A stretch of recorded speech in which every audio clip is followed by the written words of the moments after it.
Best.Podcast.Ever is sponsored by the Gertzberg Law Firm, a full-service, award-winning business law firm in Cleveland and Chagrin Falls that appreciates what matters most to businesses: practical advice and cost-effective results. We understand your business because our team has the unique perspective of having real-world business experience themselves. Learn more at gertzberglaw.com. While you're there, be sure to check out Cover My Six, a proprietary legal audit that will identify, target, and minimize your business's exposure to lawsuits and government investigations. Go to covermysix.com to learn how you can prevent a lawsuit before it starts. Enjoy the show. Ladies and gentlemen, you're about to listen to the best podcast ever recorded.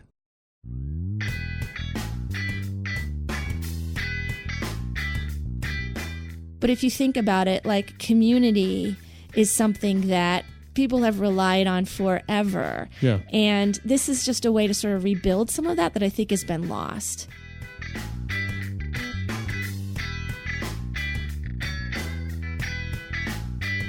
Hey folks, Alex Gertzberg here. This is the new, the improved slightly, the revised, the amended, the altered, the changed, keep slipping in whatever adjectives, synonyms, metaphors you want right here of the best podcast ever recorded of all time. The reason for all those adjectives is because the episode you're about to hear is the first episode without Molly Gebler as my co-host, my intrepid co-host. Kelly Clark is the owner of Kelly's Working Well Farm. She's the founder of Chagrin Valley School. She's a really interesting lady. We had a good conversation here about her farm, her theory, her ideas for bringing an awareness to kids and to grown-ups about how nature affects their lives, not just what they eat, but how they live. And so we talk about something that I'd never heard of called permaculture, and we talk a lot about food. There's if you are a foodie, or maybe more like if you are interested in healthy eating, we talk a lot about vegetarianism, even though Kelly's not a vegetarian. But I recently have become, on the advice of my girl Tiffany, I started experimenting with no meat and with plant-based meals. I want to say it was like November 1. So it's been a couple months since I've had any meat, but I still eat eggs and I still eat fish. And there's a word for that. The word is ovo-pescatarian. So I guess it's only been a couple months. I think that you got to go a little longer before you call yourself anything like that. But I, at this point, am experimenting with ovo-pescatarianism. And it's been good. You know what else I've been doing? I have, as of this recording, I have gone 14 days without any alcohol, which is a pretty big accomplishment for me, for folks who know me and who are paying attention. Not because I was a raging alcoholic, although I'm sure some people may argue differently based on what I'm about to say. I don't consider myself a raging alcoholic or even a mild alcoholic. But I did notice, and this is what got me to do it, I did notice that I have kind of like developed this time, place, setting habit, right? Is how it's been described to me. So every day, if I'm not having a drink with a client, I'm coming home and I pour myself a glass of wine, right? And I will sip on that wine for the duration of the evening or through dinner, whichever ends first. And I can't say, and I'm usually pretty good about, was pretty good about just cutting it off, after the one. Occasionally I'll go to 2. Then I really start messing up my sleep with, the 3rd or the 4th. But that's rare. That's unusual, though, that I go past 1 glass. Usually I'll stop at the 1 glass and then I'll be done. But the thing is that I couldn't remember the last time I didn't do that. Actually, that's not true. I remember the last time I didn't do that, and I had pneumonia, and I thought I was going to die. And I went like 3 or 4 days without any alcohol at all because I was on massive antibiotics and wasn't staying awake very well. So, yeah, but it was like that. And then the time before that, I was in Iraq, So I've been joking about how it took like, a geopolitical international event for me to go many months without alcohol, even though it was in very small quantities. And that's what I mean by this like time. So I heard this one therapist talk about how you might not have an addiction, but you have a habit. And the habit is often very closely related to time, place, setting. So you come home, you put your coat up, you put your keys over here, you put your wallet over there, and you go and grab a glass of wine, right? Which I think might also, by most counts, be considered pretty innocuous, So I never really thought of it, except that then I started thinking, well, it is somewhat of a compulsion. It is compelling. I feel it when I'm coming home, and I want it. I reach for it, and then when I don't get it, I think about it. So I took time off. I put myself on alcohol timeout, and here's what's happened. Here's some consequences of that, folks. I've been sleeping much better.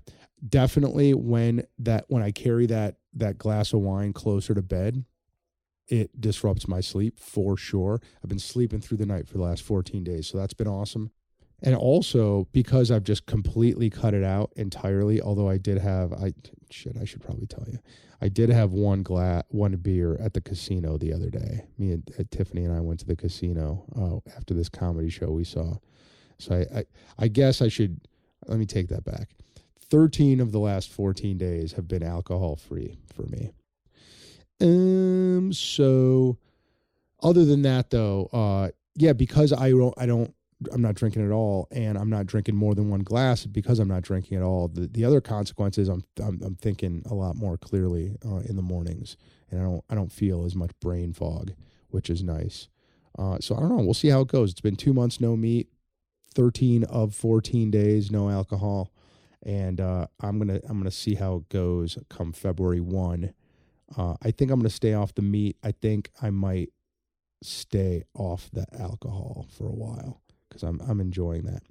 Back to the podcast. So among the things that you guys, our loyal listeners, are going to experience as you continue down this podcast journey with me are a couple of changes. Okay. One is what you're going to notice is that I'm focusing. So now that Molly's not co-hosting with me, the direction of the podcast is going to change a little bit. So one is I'm going to focus almost entirely on leaders, on business leaders, on founders, on leaders of organization, CEOs, entrepreneurs, right? I mean, that is the group of people that I spend the most time with. I feel like I speak their language. I feel like they give me a lot of juice and energy and insight. And there's a lot about running a business and running an organization that really carries over in both good ways and bad ways into other parts of one's life. And I love exploring that. I really love deconstructing what makes organizations and the leadership of those organizations succeed or fail. I love talking about those things, and I love sharing those things with other folks. So if you enjoy listening to leaders talk, this is going to be a good home for you. The other thing, though, is I'm also going to be talking to people who advise leaders, like business coaches, like mentors, leaders of organizations whose members and whose clients are themselves leaders. I want to talk to other lawyers to some extent, other to CPAs to some extent, wealth managers, but only to the extent that what they have to say is beneficial for the growth and evolution of a leader and therefore the organization that they lead. So you will hear an occasional CPA be my guest, but it is not going to be an episode about tax, all right? Because I don't know. I mean, no offense to the CPAs out there, but there's no way I could talk about tax for more than a minute and a half. So there'll be some of that, mostly leaders though, right? And then the other thing is, I'm pretty sure, I'm not quite there yet, but Best Podcast Ever, there may be a name change coming, right? I don't know when, I don't know to what. I am brainstorming new names. I welcome your input. So if you are listening to this and you have an interesting name that you would like us to consider, holler. All right, send it over. And so you'll see that. You're probably going to see some changes on the website. I mean, that's, to me, I love Molly Gebler so much. She is my sister, and she's amazing. She's a great human being. There are things that we weren't talking about on our podcast together that I really can't wait to talk about. And I mean, frankly, there were probably things that we were talking about that she didn't want to talk about or that I didn't want to talk about. And so, we will explore different areas than we were before. Like, I ain't gonna lie, like politics, for example, right? Like, so in a couple weeks, you're gonna hear an interview / discussion with my man Carl Mersch and my man Steve Crandall, and it's probably gonna get political. I ain't gonna lie to you. I like talking politics. I like trashing both parties. I like saying where the parties are getting it right. I like talking about no parties at all. Political parties, that is. So we're going to get into it. We're going to get at it, and we're going to talk about it. And then as a general proposition, I would say that one common element going forward relative to what you heard with Molly is it's going to be just good, free-flowing conversation. Right. I mean, I enjoyed that, but at the end of the day, I mean, I really enjoy learning from leaders, and from advisors to leaders, and learning about people's backgrounds. I love the story.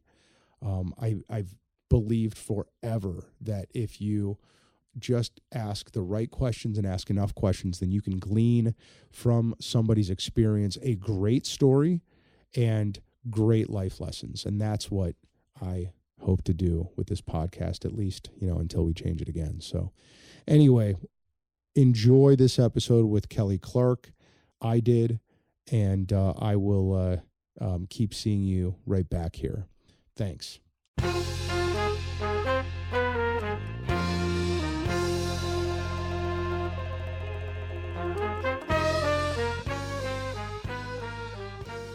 Hi, Kelly Clark. Hi, Alex. How are you? I'm okay. How are you? Good. Great. Thank you for being here. Do you have guinea pigs on your farm? We do not have guinea pigs. You are at this very moment a guinea pig. I don't know if you realize that. You are the first guest on the podcast post Molly Gebler. And I want to take this first opportunity before we get into your interview, because Molly, I know you're listening, and to tell you and the world how much I love you and how awesome it's been to have you sitting next to me for the last 2 years. I think it's been 110 episodes. Wow. Yeah, it's been a journey with Molly, and Molly, we love you here, and we will miss you. And Molly, you always, always, always have an open invitation to come back. And the other thing, Kelly, do you know that Molly has a Counter Time? I think is her show. Oh, no. Yeah, so she's doing She's a busy person. She doesn't sleep at all. That's not. Yeah. Yeah, she is. She's amazing, and so she's doing a show called Countertop Time. Yeah, so folks, if you want to hear Molly's new, I guess it's not new. There's a couple episodes there, but I should know how to direct people to it. But certainly, if you are Facebook friends with Molly, then I know she's been posting about it. Here's how you know, because Nellie, our intrepid producer, will have added a link in the show notes here to Molly's Countertop Time. So go there and check it out. And again, Molly, we love you and I miss you already. And Kelly, you are a guinea pig. Guinea pig. All right. Our first post Molly episode, folks. So Kelly Clark, welcome to the podcast. I appreciate you being here. Oh yeah, I'm happy to be here. Yeah. So you have such an interesting organization, and I want to ask you 1,000 questions about it. But let's start with just what it is. What is Kelly's Working Farm? Kelly's Working Well Farm. Working Well Farm. Yes, sorry, it's thank you. Working well. That's where we got it. It's a little bit of a pun. Right. Because it's actual well. There is a well there. Yes. And wait. Is it a working works, well? Yes. Okay. It's actually kind of hard to describe. So I think I have to start with this concept of permaculture, which is starting to become, have you heard of it? It's starting to get out there, I think. Talk about it. I've heard of it, but talk about it. It's like it's a sort of a design philosophy that looks at nature as its model for designing human systems. So you can use it to design a farm. You could use it to design an urban landscape, a city, or a social structure like a school or something like that. And if you look at nature, what you see a lot of different elements working together, from the microorganisms in the soil to plants that are, covering the ground, to plants that are tall trees that, are perennials and they don't need to be, replanted every year. You have vines coming up and so on. It's just a mishmash of all sorts of different things. And the advantage of that is that, as opposed to sort of the way in our culture we tend to sort of separate things out and look at, and try to divide out, like in a farm you're going to just plant corn, rows and rows of corn. In a school you're going to take all the 8-year-olds and put them together, and all the 10-year-olds and put them together, okay? And then you're going to separate out the smart kids from the not so smart kids, and so on. This kind of separation is sort of antithetical to the way nature works. Nature mixes everything up, and every element has a role to play, and they work together. So you might have a tree that's providing habitat for some of the animals, and it's shedding leaves in the winter that act as a mulch, and the worms come up and they eat that, but then they also fertilize the tree, and so there's these cycles. Yeah. Well, so what's an example of? Give me like a practical example of where permaculture is being used right now. A lot of folks are using permaculture to design farms, for example. And so on those farms, they're creating systems that work together. So they're going to be a very diversified type of farm. So they're going to work with perennials rather than annuals. So, and they're going to think about the long term rather than just the short term. So you're going to put in, for example, in an orchard, which is what we're installing, something we call a food forest, which is an orchard, but it's not just apples in there. So we have some hazelnuts, and then you're going to have some apple trees, and then you're going to have some herbs on the ground, and you're going to have some kiwis, some vines coming up. And you may bring some animals in there, and you may have chickens come in, and they're like scratching up and kind of, moving around the soil and, fertilizing and so on. It sounds like what you're doing with the farm under a permaculture model is you are doing less separation, more inclusiveness. Mm-hmm. I presume it is so long as the elements that are brought together aren't like combative, right? Because I presume for example, there are some fish that shouldn't be with other fish. Sure, right? Sure, yes. So, yeah, I think that's where one of the philosophies of permaculture, one of the strategies, I guess, would be observing. So you start the system and you start putting elements in, and you would do that from research, but also from sort of doing small changes and watching the result. Yeah.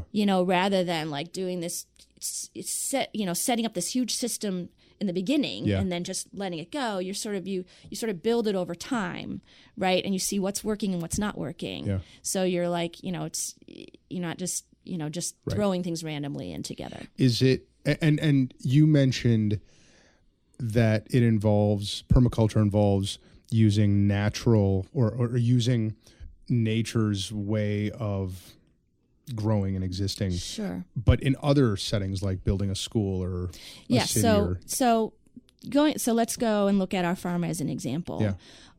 So when I first sort of started the farm, I was thinking, I want this to be educational for the community, show examples, positive examples of solutions that people can, learn and try themselves, right? And so I knew, for example, that if I brought some animals in, that would be attractive to children, and so that was sort of one of the first things. I've got to have animals here. And then, so if I think about social permaculture, which is like, how do I create this system that integrates people and the farm together? And so you think about our example of having what we call Chagrin Valley School, which is a program for homeschool families, and it's for the kids to be in this environment. So they're an integral part, really, of the farm environment. They're there on a regular basis, a couple times a week, if not 5 days a week. And the farm is sort of the context for which they're learning and growing and doing practical things. And that brings in more people to the farm that are also, engaging in the farm. So the parents work as volunteers, and so they're helping out. And it becomes a sort of mini society. Yeah. Right? And it's like a real little society where people, have their own purpose for being there, and they have their own autonomy, I guess you would say, and they're empowered. So, well, actually, let me pull that thread out a little further. Have you seen it used in other contexts that isn't a farm at all? Well, I mean, I think people could use it in business. I've not seen it in terms of me being like a part of that, but one thing that nature is it's not managed top down. Right. It's non-hierarchical. Right. So what you're doing is you have these sort of little micro ecosystems, but they connect with each other. And so I could imagine sort of in a business where you really have like empowered sort of groups that have their own responsibilities, and then they interact at the edges, and then, but they're interacting on it to make the whole greater than the sum of its parts. It almost sounds a little bit like Montessori a little bit, right? Unstructured. You're encouraging sort of a free-flowing, free-thinking kind of learning, right? Well, I would say that there are significant differences. Sure. So what I would say is that in Montessori there is a pretty well-developed philosophy about how kids learn. Okay, our philosophy, we don't presume to know what's going on inside of the kids' heads and how they're learning. We just believe that they will, that's they're driven to do Right. that. So, again, going back to sort of nature as model, we think that people, even probably before they're born, right, in the womb, they're Right. driven to learn about the environment around them and to learn how to be a real productive and engaged part of that world. Yeah. And if you look at a little baby, right, they don't need school to teach them how to, figure out who their mother is and who their father is and how to speak and how to walk. You watch them, they're driven. And then as soon as they're speaking, it's you can't stop them. So like really that passion for learning is an intrinsic part of being a human being. Right. And so I think our philosophy is, since that's their nature, we just want to provide an environment which allows that to continue to thrive and grow. So let's talk about that environment then. So there is a farm Mm-hmm. that is a working well. Has a farm. working well. It has a working well, and it's working well. And there is, what are the components of it in terms of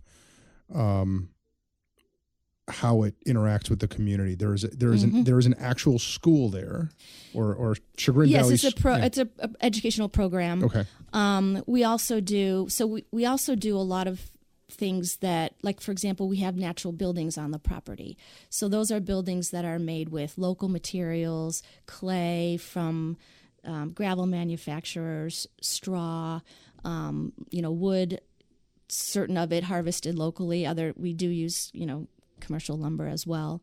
But it's also it's a technology, it's an ancient technology, but it's a technology that people are using currently.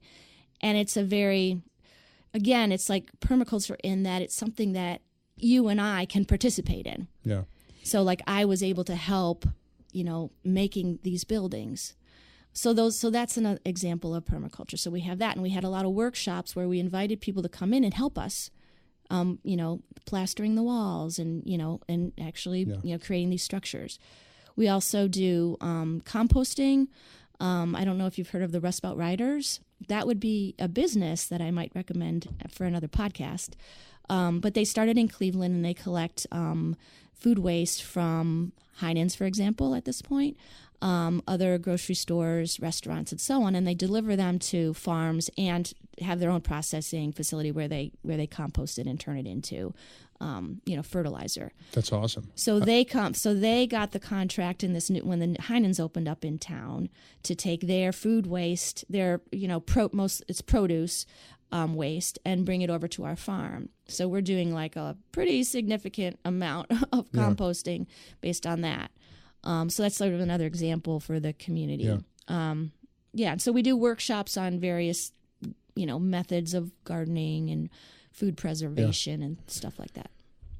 So it's definitely educational. It is also a working farm. So what happens to what do you grow there? So we started off with, we have chickens and we have eggs. We also do, we do workshops on chicken processing. And then we also have sheep, we have goats, we share the sheep and so on. In terms of the plants, we have a small annual vegetable garden that's, depending on who's working on it, is more or less productive. But in the long term, we've been putting in more perennials, and that's, again, a permaculture thing. So I've been putting in hazelnuts, which a lot of people may not realize is a local, even a native, nut that's produced that we can grow locally. Hazelnuts, elderberries, blueberries, currants, gooseberries, sea berries, aronia. So you're getting into some more obscure kinds of fruits. Chestnuts, hopefully. We've put in a few chestnut trees. I'm pretty excited about that. Mulberries. So it's just a whole host of all sorts of different kinds of perennials. Strawberries, hops. And what do you do with it after you grow it? Well, we're just starting to have some of these things come in. This is not like a one season kind of thing. It doesn't, they take time to come in. So we started getting more of the elderberries in. And again, we're never going to be producing any amount of one thing that we're going to just be able to sell that one thing. So it's more, again, about being educational and saying, here, look, you can grow all these things in your own backyard. I would say probably what we'll start doing with these is more of like, here, pick, and then we'll show you how to process. Mm-hmm. So we can do like workshops, like here, let's pick some elderberries and then let's get together and make like an elderberry syrup, which is very medicinal, for flu season. Yeah. And aronia, this has got tons of antioxidants. What can we make out of aronia? So, more of a sort of come in, maybe pick your own, and then come on over here and we'll do like a workshop and show you how to use this. Kelly, let's go back in time and walk me through how you came up with the idea to start a working well farm. Okay.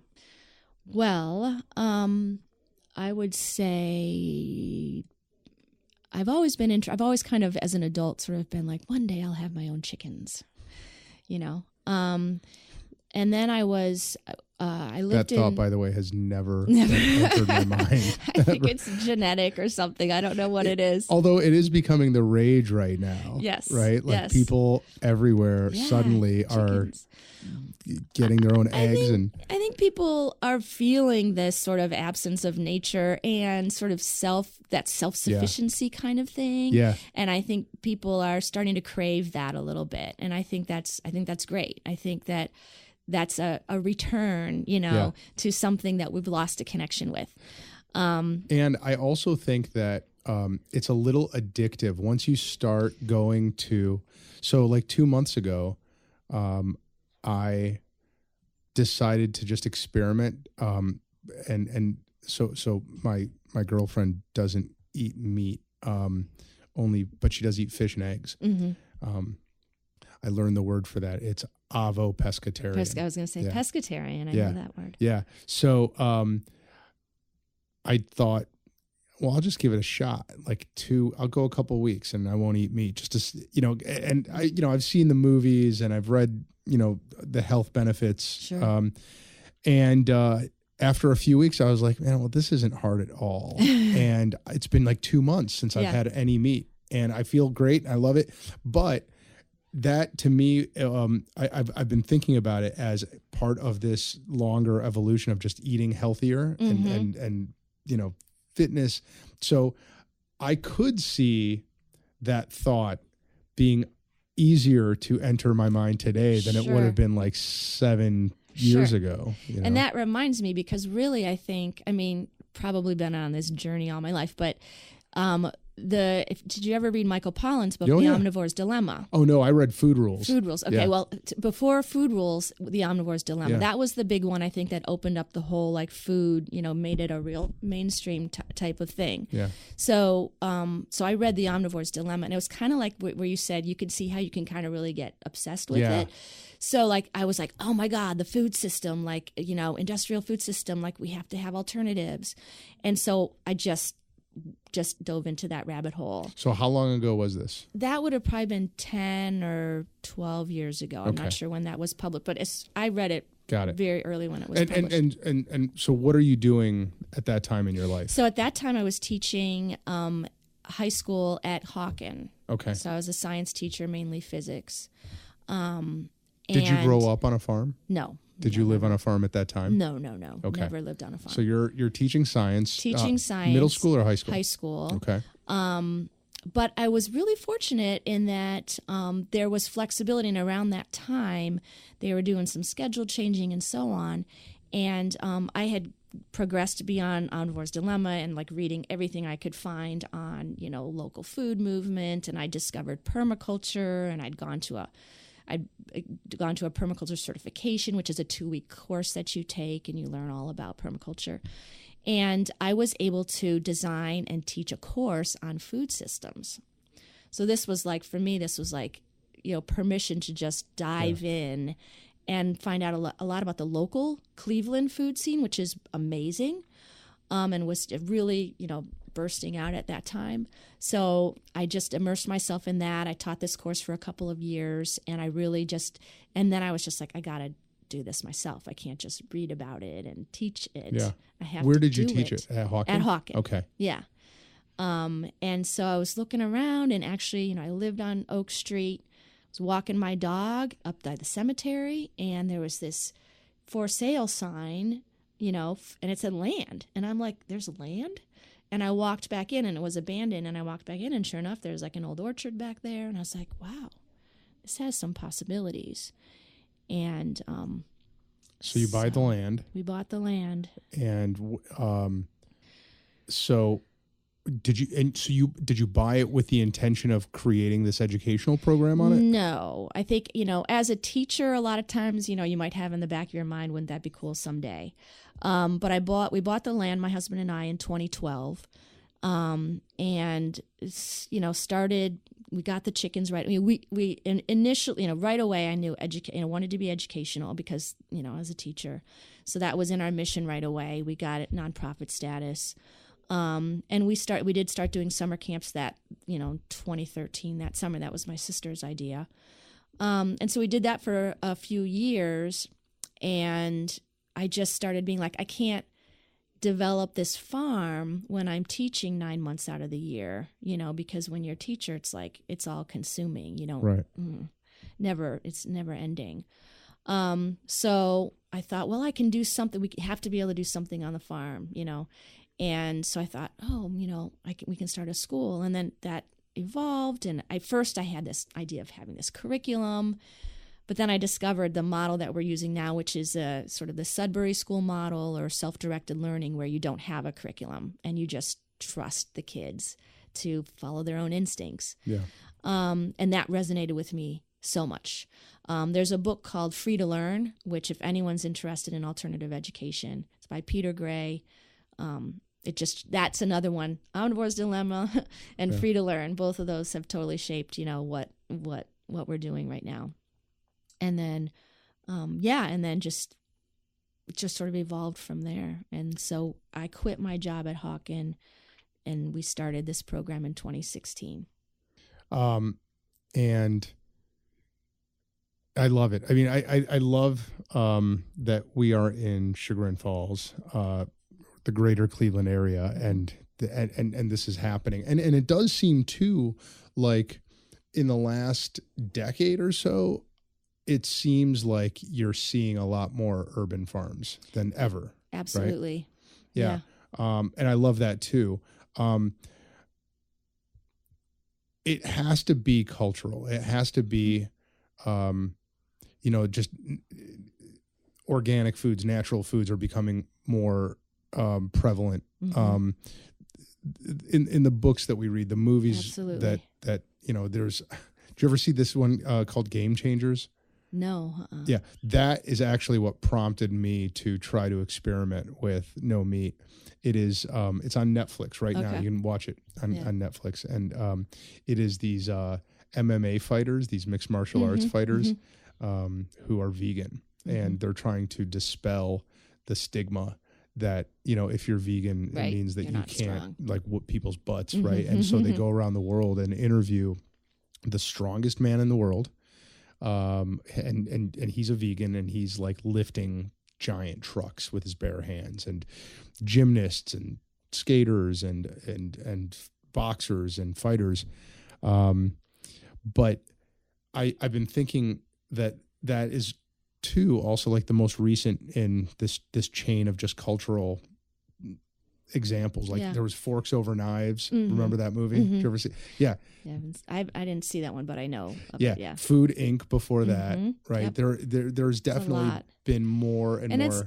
I think it's not just that either. I think it's also sort of the broader sort of, again, like I was saying, sort of connection to nature and like getting back to, just being more knowledgeable and sort of sort of connected. Yeah. The other night, it's a kind of funny story. It's not really related, but went to see this movie called Fantastic Fungi, playing at the Cleveland Institute of Art. And it came out, it's a documentary, came out this year. I hope they played it at the Chagrin Documentary Film Festival. But I got there, and it was sold out. ahead before the movie even started, and we're in the theater, and the manager was like, "What is going on?" He's like, "This is only the second time that this theater has ever sold out in its history before the movie started." He's like, "What are you all doing here? Like, what brought you to this movie?" Like, he couldn't sort of figure it out. And my theory, my idea is that it's just this, this connection people want to connect with, and then mycelium, and I mean that.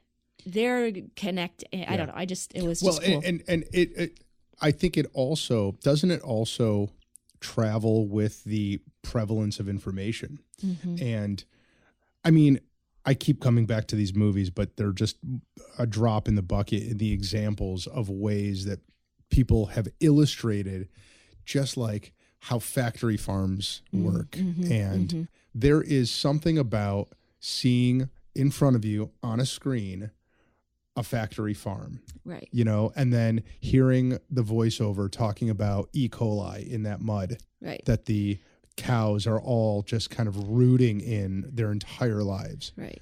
Well, I mean, you're taking something that in nature is not a problem. For example, animals pooping, right? Everybody poops, and in nature, it's actually a benefit.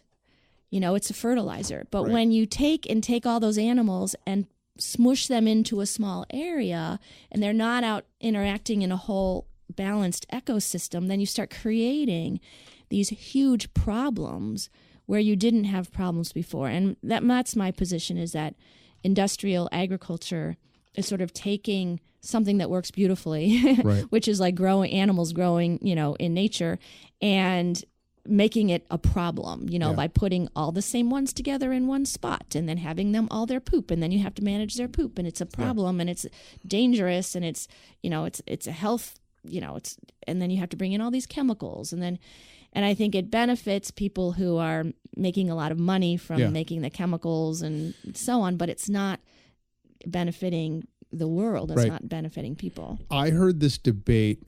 No, it was an interview, and it was I want to say it was on Joe Rogan's podcast, and I'm probably butchering the source of this.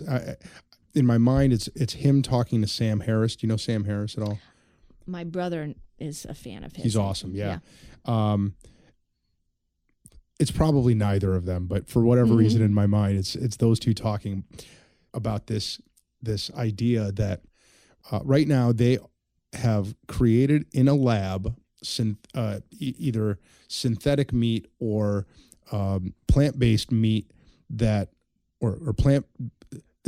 is not actually meat, but which is indistinguishable from meat. And the fact that it isn't meat grosses people out. But when those same people look at how meat is actually created to make it edible, right? Like from the slaughterhouse to your table, that doesn't gross people out. Right. And the sort of weirdness of that, like we're not grossed out by slaughterhouses, but we are grossed out by synthetic meat, just is, I don't know. I guess it's changing, but B, it still shows that we're all still a little bit skewed by marketing. Sure. You know, I mean, the meat industry is powerful. I think I'm not a vegetarian. I'm a meat eater, but I'm totally with you on the problems with industrial agriculture. And I think one of the things, in a way you could say, we have a problem with death, right? Yeah. With really facing that concept of death. And so we close our eyes to the whole process, and then we prefer to sort of remain ignorant about what's going on, to produce our food. And I guess my attitude is that I feel like it's better to know the process and understand it and deal with that, right? And so if, as a meat eater, I think it's important to me to then know where that food is coming from and know how those animals have been treated and to know their whole life story and know that it's been as good as it could be. In nature, there's a process, and so when you think about it, and you think about sort of when you think about hunter-gatherers and, when they had that lifestyle, they were part of nature. And when they killed, they were thankful and they appreciated the organism or the being for giving its life for them. And they were connected with that. Mm. And I think what's happened with us now is we've become disconnected from where our food comes from. Yeah. I assume that one of the goals, as you've described, of Kelly's Working Well Farm is to educate, mm-hmm. and in particular to bring this concept of permaculture to the folks that come, the parents and kids and grown-ups or whatever. And I also assume, based on what you're saying, that one of the goals is also to to build that relationship between people, strengthen the relationship between people and nature, mm-hmm. right, in general. Yeah. Right? Yeah. All of those goals were ones that that you thought about when you created the organization? Or did they evolve over time?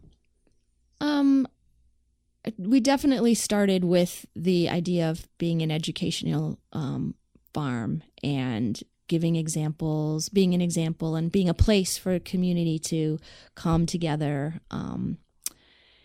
But the specific ways that it has evolved has just sort of, I think, unfolded in a kind of amazing way. I mean, the people that I've met, our natural builder, really heavily, by meeting him, he calls himself Uncle Mud, that heavily influenced the direction that we went.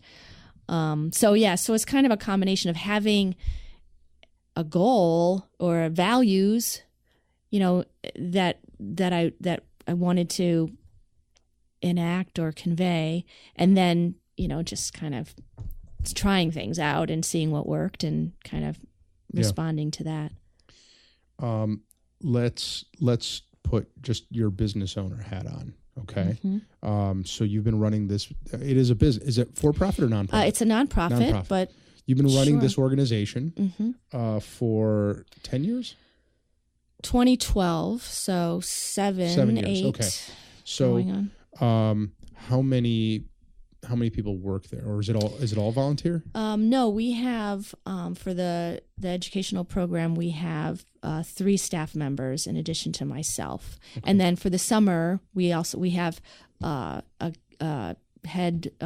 director for the summer program and counselors. Okay, you work on donations a lot.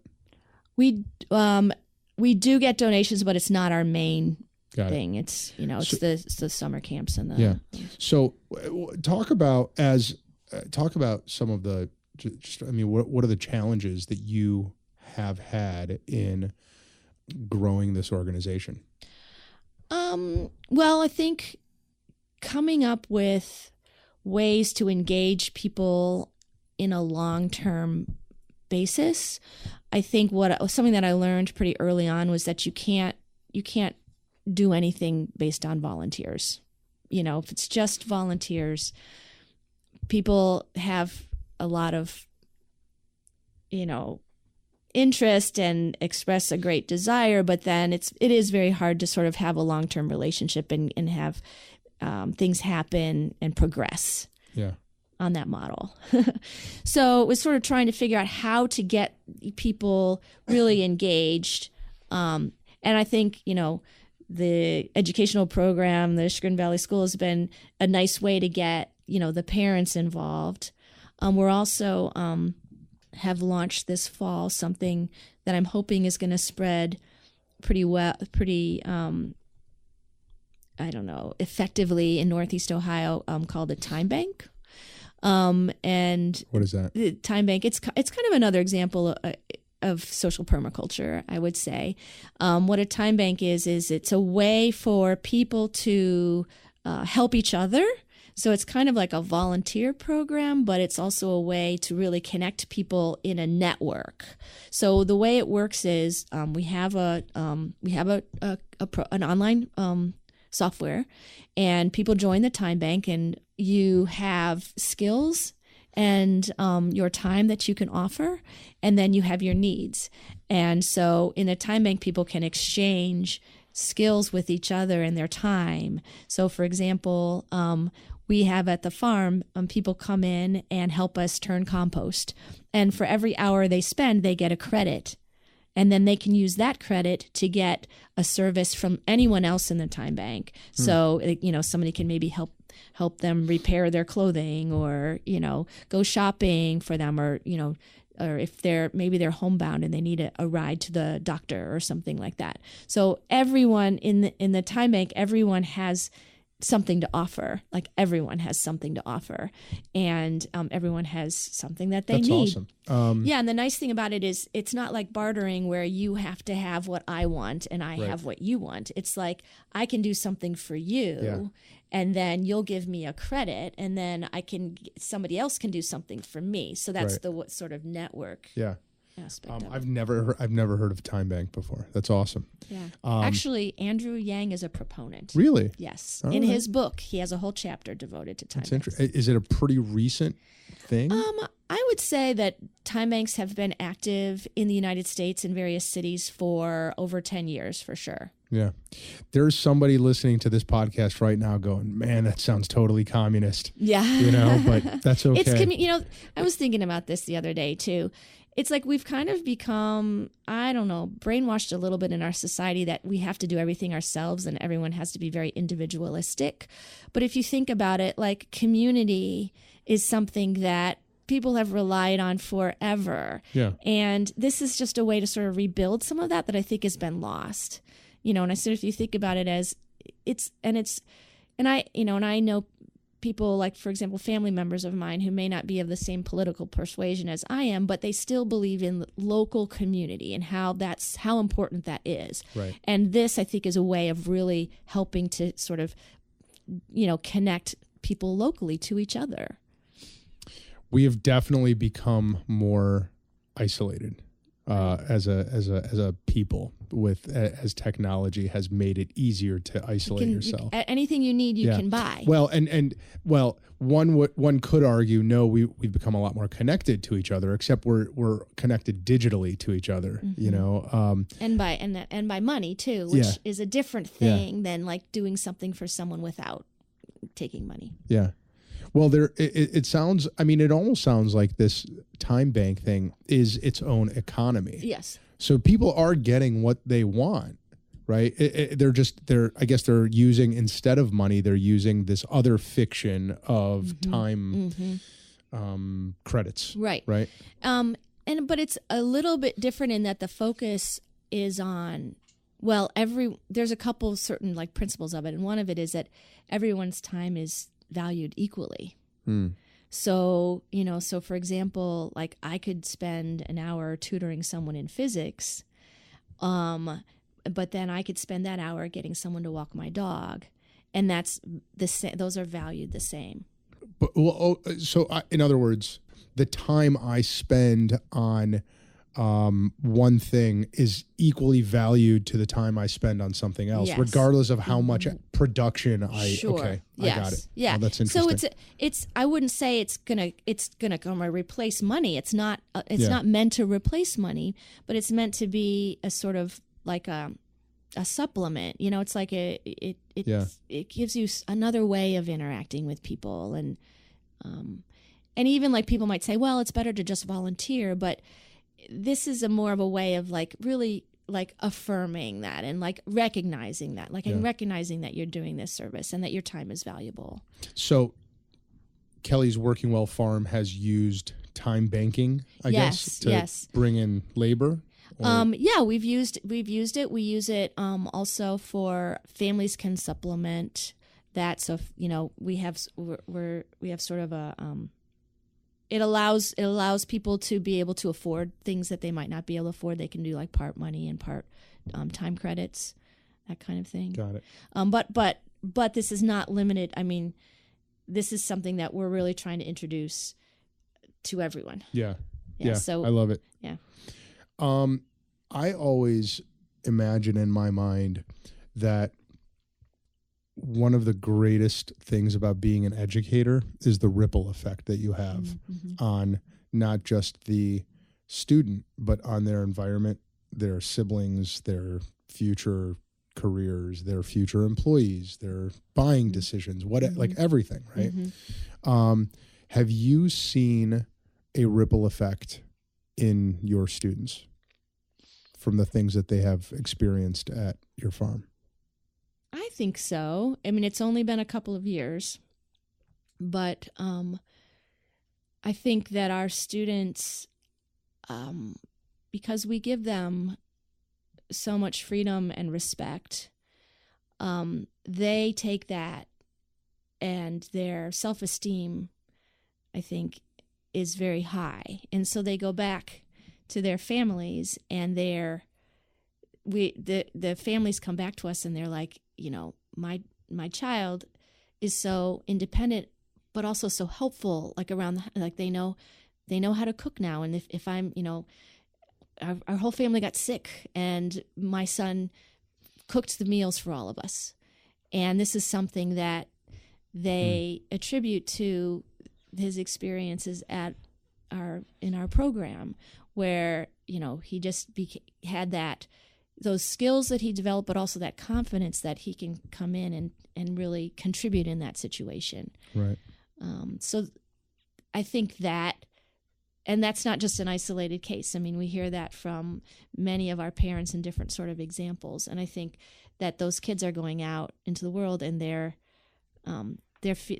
feeling empowered, and they're feeling like they can contribute, and they're not just, children to be, taken care of all the time. We had a podcast guest, maybe about a year ago, Rob Sapp. He's been on twice actually, but he is a Broadway actor who also teaches theater at Chagrin. And he said something that has been so meaningful to me in the way that I think about raising my kids and just kids in general. He said that the one thing that a kid needs more than anything is to hear somebody say, "You are worthy." Right? And so that they can feel that they're worthy, whether it's worthy of love or worthy of attention or worthy of the thing that they're creating. So I can definitely see how the student's self-esteem would improve or be affected in a positive way by working on the farm, or by learning how they can create food from things that they grow. And it's not just that. I think it's that we respect the kids, and we trust them, and we're not constantly like second guessing them. So like if they're like, this is what I want to do, and some people would think this is really radical, but we really believe that if they just spend the day all day playing, that's the best thing that they can be doing that day. That they know the things that they need to be doing to explore their edges, to go into that to go into that sort of space between what they're really comfortable doing and what they're really scared to do. And that they put themselves into that place because that's what their nature is. And so we're really respecting them to make those choices about how they spend their time. And we're just there to help them out if they need it. And it's just amazing what you see these kids do. Yeah. Well, and I commend their parents. Yes, for absolutely. bringing them out there, because they're the ones making the call on that exposure. Absolutely. I think about I think about my 6-year-old when we get her out there on really long hikes. Mm-hmm. We were talking earlier about kind of how addictive it is. It's only by doing it, and by doing it repeatedly, that they then think, oh, this was a really fun experience. Right. Daddy, when can we do that again? Right. But you got to get out there first. You got to do it. And I mean, on the other side of the spectrum is like my constant battle with video games and screens, because it has the exact same effect, but in the opposite direction in my mind. That's a tough one. Yeah. I think kids these days are starved of time when they feel in control of their lives. Because, in conventional school, they wake up in the morning, it's like go, go, go, get to school. Most of their time there is pretty well dictated. Like even their conversations with friends are pretty limited. They just don't have a lot of free time. And in the afternoon, a lot of kids are very programmed, and then it's homework at night. Yeah. So if you look at their day, it's like, when do they have time to be in control of their own life? And I actually think video games are providing that for them. So it's something that they are craving, is to be empowered, and the video games are sort of the easiest way to do that. Right. Whereas, if they could have more downtime, more time with other kids, because the other thing I think that kids crave is being with other kids. Like that's an instinct. And I think that's an instinct for a reason, that they learn best from each other, especially different age, when you have a mixed age group, and so absent those opportunities, the video games are like.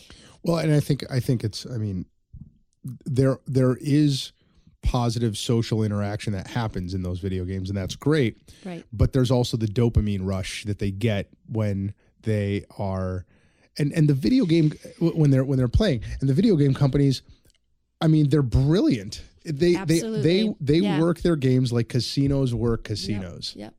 Yep. And they know exactly how to make kids want to play longer. That's their job. No, they do. Yes, they do. And the longer they play, the more they want to play, the more they want to come back later. And I don't know if you've ever seen a grown-up take their tell their kid it's time for dinner when they're like knee deep in some adventure in there. I get it, but it's like a crack addict, like it is like separating an addict from their thing they're addicted to. It's I'm probably making it worse than it is, but no, it's a really tough one, because you're right. I think in some ways kids can benefit from that, but you're right. Like someone's making money off of that, and that's like. Well, and their brains aren't formed entirely yet, so that they can exercise emotional intelligence and discipline and resistance. And what we've noticed is that we do not restrict computer use, or kids can have their phones and so on, but by being at the farm and having all these other kids, there are a lot of other appealing activities for them to engage in. And so they do not end up spending sometimes a couple of kids will spend, a bunch of time with Minecraft or something like that. Right. But they're also, I've even seen like a 6-year-old go, you know what? I really need to spend more time outside. Like it's sort of giving them the time and space to really think about how they want to regulate themselves. And that's really amazing. Kelly, it is a year from now, and you're sitting in that same seat that you're sitting there, and I'm sitting where I'm sitting. What has to have happened in 2020 for you to say, Alex, it's been a really good year? Well, I want the Timebank to start to grow and thrive. That's one thing. I want the school to continue to grow and thrive. I'm also really interested in getting more projects like our food forest I was telling you about, getting that model out, like trying to, find places where we can help someone put in their own food forest. And, what I want to see is these ideas to be spreading, Yeah. I love it.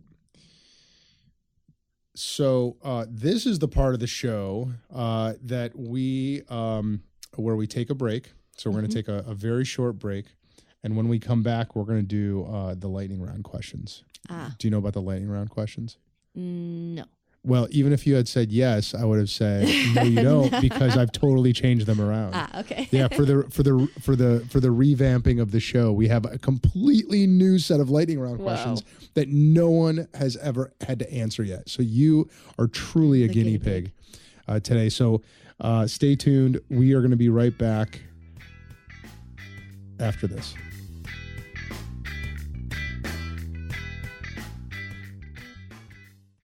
Hey folks, Alex Gertzberg here. I'm CEO of the Gertzberg Law Firm and Cover My Six, and I wanted to share with you something we figured out long ago. The biggest value lawyers can give their clients is not getting them out of trouble. It's helping them avoid emergencies before they blow up. That's what Cover My Six is all about. To help you see why we're so confident in this audit, we're offering a no-cost, no-obligation business vulnerability assessment. My business lawyers will meet with you in person and go over your customer contracts, your employee handbooks, and other key legal documents, and identify any legal minefields they see. We'll also give you guidance on how to stop those minefields from destroying your business. We know lawsuits cost businesses far more than money, but we also know that most of them are entirely preventable, and we know how to stop them before they start. Go to covermysix.com to see if you qualify and sign up today. Thanks, and enjoy the rest of the show.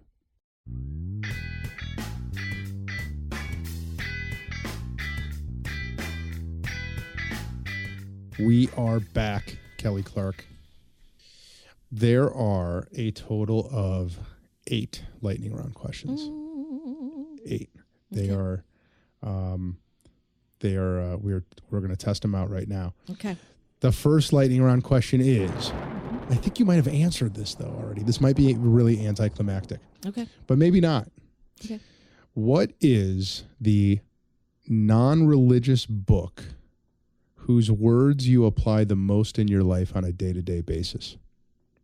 At this point, it might be Free to Learn. Yeah. Okay. Peter Gray. I thought you were going to say that. Yeah. Okay.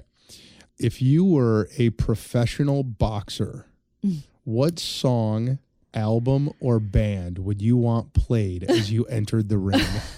Oh, shoot. I am not good at these kind of things.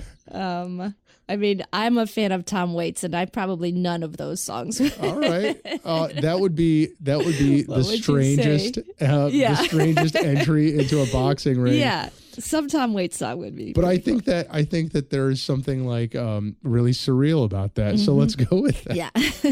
I wonder if in the history of boxing or MMA fighting, if anyone has ever walked into a ring with the Tom Waits song. Nellie, when you are producing, editing this show, if you could find that out, that would be really good. Yeah. If you could ask one question of anyone who ever lived, who would it be and what would you ask them? Oh my gosh. I am terrible at questions like this. You're doing great so far. You're 2 for 2. 2 for 2. There are no right or wrong answers. Okay, so it's asking a question of someone. Mm-hmm. Who would I ask? I don't know. I mean, yeah, I don't want to go back to like pre-civilization, and find someone who's like really connected. I'm like lately I'm just really getting connected, like trying to connect with nature, so I guess I'd want to go and find someone who can help me, like, I don't know, ritually connect with like a tree or something like that. Okay. I don't know. Interesting. I know, it's weird. I wonder if you could ask like the druids. Right. Right? Yes. Like, what are you guys seeing here that I'm not seeing? Yeah. Or something like that. Perfect. Yeah.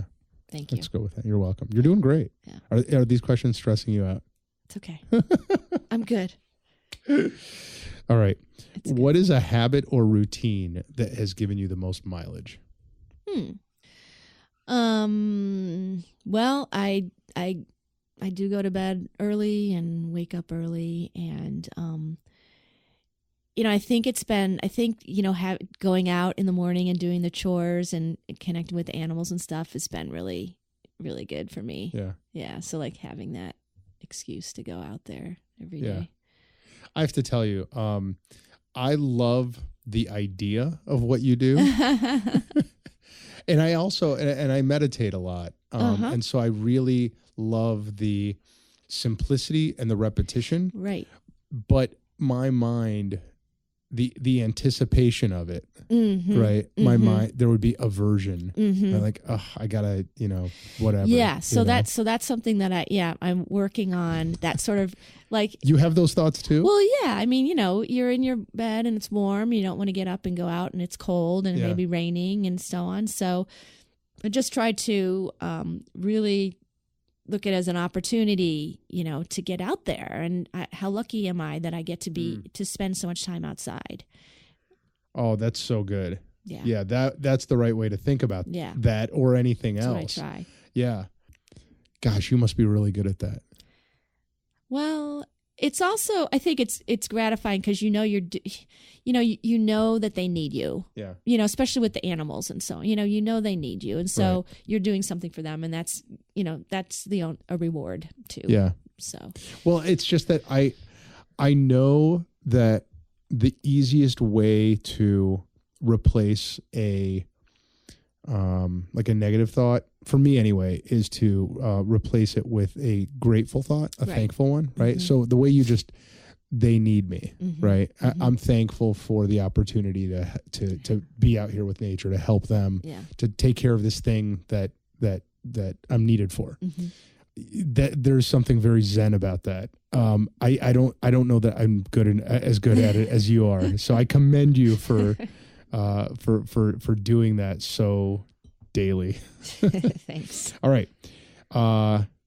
Oof. I don't know if the other one stressed you out. Yeah. This one might stress you out. Okay. Describe a time when you had a massive personal or business failure and how you bounced back, assuming that you bounced back. Right. Well, I mean, what's happening now is it's been challenging. And I think sort of trying to turn that around and think about the long term and how we can make this into an opportunity. So I think, this is an opportunity to educate people about what we do.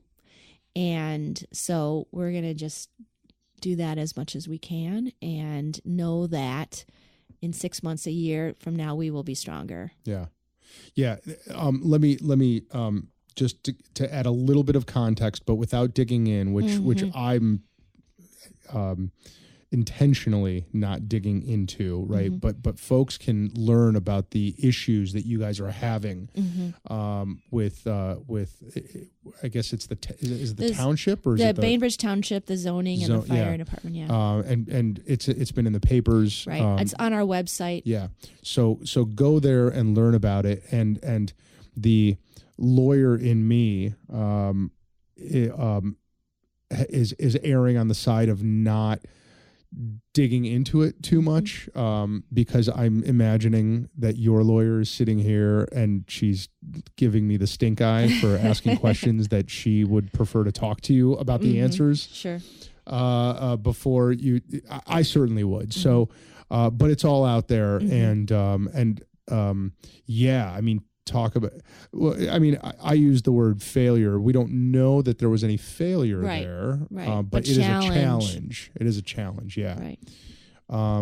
Yeah, and I not a religious man at all, but I hope and pray that you guys manage it as quickly as possible and get to the other side as quickly as possible. And folks should absolutely learn about it and support you guys any way they can, and they can do that. How?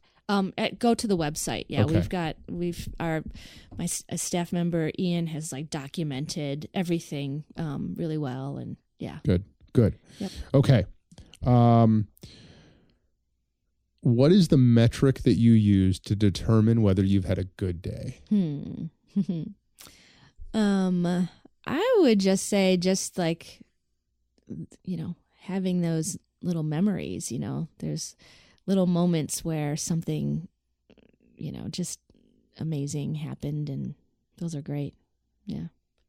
The next one is a piggyback on that, but amps it up a little bit. Mm-hmm.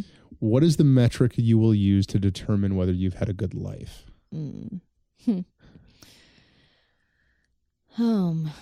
Wow, that's very deep. Well, I mean, when do you decide whether you've had a good life? I mean, I think at this point, I feel like I am trying to follow what I think is my best path. And I guess as long as I can keep doing that, I'll be good. Pursuing your purpose Mm-hmm. is what I'm hearing you say. Yes. Yeah. Mm-hmm. Okay. You're almost done. We're down to the last one. This is actually a carryover from, because I just love it so much. But it is difficult Okay. and layered with complexity. Wow. I just love hyping this up, even though it's so stupid. What is an embarrassing thing about yourself that only a few people know? And for extra credit, for bonus points, that no one else knows. Oh. Very few people ever get the extra credit here. I don't know. Let's see. I mean, one thing that not a lot of people know is that I'm really into young adult fiction. Oh, that's fascinating. Yeah. Like what? What are we talking? Like Harry Potter? Yeah, sure. right. Yeah. fantasy in particular. Okay. So I mean, I think I sort of never really told people about that. I mean, lately I'm maybe telling people. I don't know. I'm more thinking that it's not an embarrassing thing. Like, or I'm trying to like. Yeah. You were just shy about it. Yeah, and yeah. Okay. I don't tell people that very much. That's interesting. Yeah. Have you been into young adult fiction since you were a young adult? It's since I was younger than a young adult. Yeah. So okay, that's interesting. Do you also like the movies? Like the Harry Potter movies, for example? Yeah, no, I mean Harry Potter's not my my favorite. Yeah, what's your go-to? What's your favorite? I mean, you wouldn't even know them. Try me. What is They're well, there was this series by this author named Susan Cooper called The Dark is Rising. Now, no one, it's not something that, I mean, yes, they won the Newbery Award or whatever, but not a lot of people. Interesting. Yeah. But it's cool because it was very dark.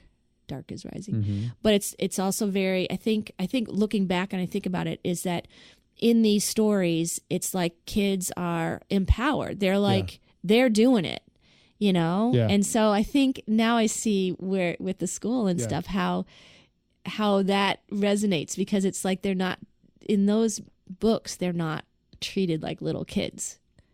Or the adults are really just not even there. Yeah. It's pretty consistent with how you describe the importance of play. Yeah. In your life. Yeah. Right. Yeah. Were you a fan of the, is it Riordan? Rick Riordan. Rick Riordan, the Lightning Thief. Yeah. I haven't read, those are kind of definitely like way like later than like when I was reading a lot of these things. Okay.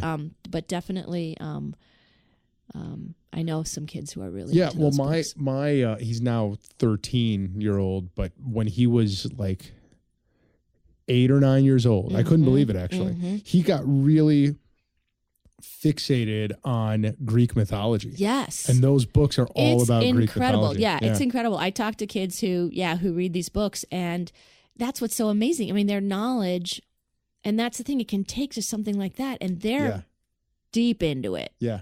And it's Right. amazing. Yeah. Well, and I remember I can see the allure of that genre because I would read them to him.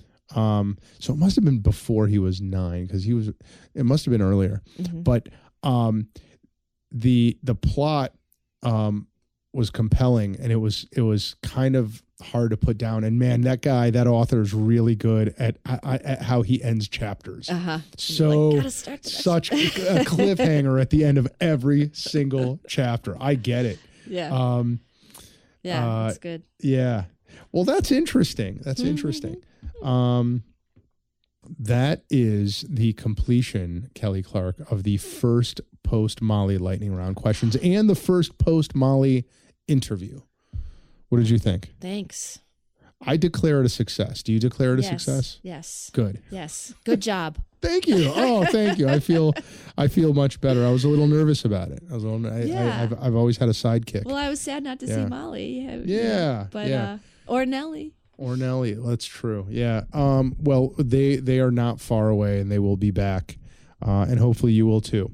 Oh, I'd love to. I think we covered everything that we had exchanged notes on. Is there anything else you would want to cover before we sign off? No, I feel good. Good. Folks, if you are still listening, it is because you are a big fan of Kelly Clark and or Kelly's Working Well Farm. You're probably her husband. I hope you're listening. Bill, is it? Yep. Bill Rowe. I know you're listening. But anyone else who's listening, I have a couple of asks. One is definitely go, what's your website? ChagrinValleySchool.org. Good. Thank you. Wow, I would have not taken them there at all. Definitely go there. Learn about what Kelly's doing in the community. Learn about Kelly's Working Well Farm. Learn about the legal issue that they're having right now. Weigh in on it. Make your voice heard. And so that's all number one. Number two is I want to hear from you about this podcast. We are definitely taking it into a little bit of a different direction. I want to hear from you.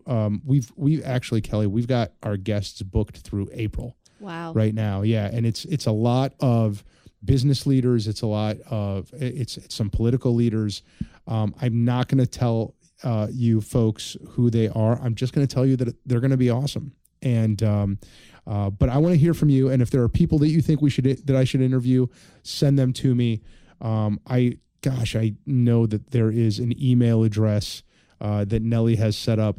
Go to thebest.podcast.ever.com and there's an email address there, and click on it, and then send us emails and tell us what you want us to talk about, what you'd like to hear, who you'd like us to interview, and do that. And then lastly, whatever device you're listening to us on, leave a review.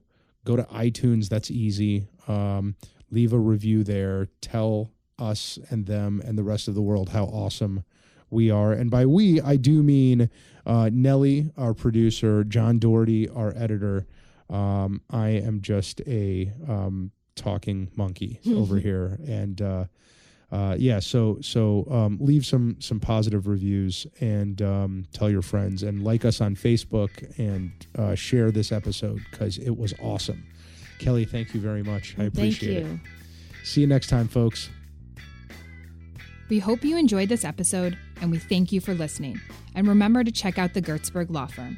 Whether you are starting, running, growing, or transitioning a business, or if you need to create or update your wills, trust, or estate plan, our team will give you an incredible level of personalized attention and a passionate commitment to meet your objectives. We are veteran-owned, and our award-winning lawyers have the highest ranking from Super Lawyers and Avo. We have also recently received the coveted Weatherhead 100 Upstarts Award for a second year in a row, and we are among the first Ohio business law firms to offer our clients a non-billable alternative on every single matter we handle for them, and opt out of the billable hour. What we are most proud of, though, are the many things our clients rely on us for. We successfully defend them in court, but we also help them avoid the courtroom with our Cover My Six service. We protect their assets through good estate and succession planning, and we assist our clients in many non-legal business services like recruiting and business development. We want our clients to feel confident in their choices and to help them resolve any issues or potential problems quickly and efficiently so they can get back to what they love, running their businesses. More than just litigators, we are trusted advisors, problem solvers, and growers of businesses. Let us help you and your company. Call us or find us online to learn more. Thanks again for listening. We'll see you next time.